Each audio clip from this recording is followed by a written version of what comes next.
Ayol kishi familiyasini o'zgartiradi, uyini o'zgartiradi, oilasini o'zgartiradi. Siz bilan boshqa uyga ko'chadi. Siz bilan bir o'choq quradi. Siz uchun homila bo'ladi. Homiladorlik uni vujudini o'zgartiradi. Tanadagi shishlar, og'riqlar, chidab bo'lmas to'lg'oq azobi ikki yo'l orasida qolib, sog'lom chaqaloq dunyoga keltiradi. Hattoki tug'ilgan chaqaloq ham sizning naslingizni davom ettiradi.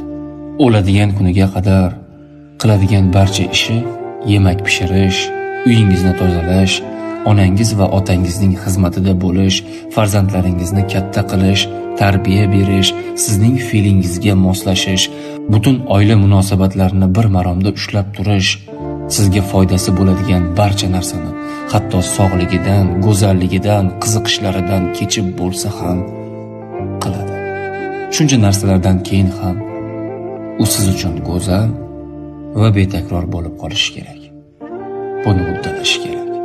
Bu orada uning ham og'rib qoladigan boshi, tomog'i, tishi, buziladigan asabi, huzursiz bo'ladigan ko'ngli bor. Sanab o'tilmagan fazilatlar hali bisyor. Allohning amrlarini joy-joyiga qo'yib bajaradigan, ilm talabida bo'ladigan ayol haqida hali gapirmadim.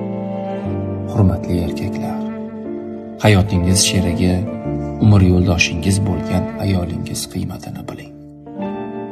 Ayol bo'lish oson emas.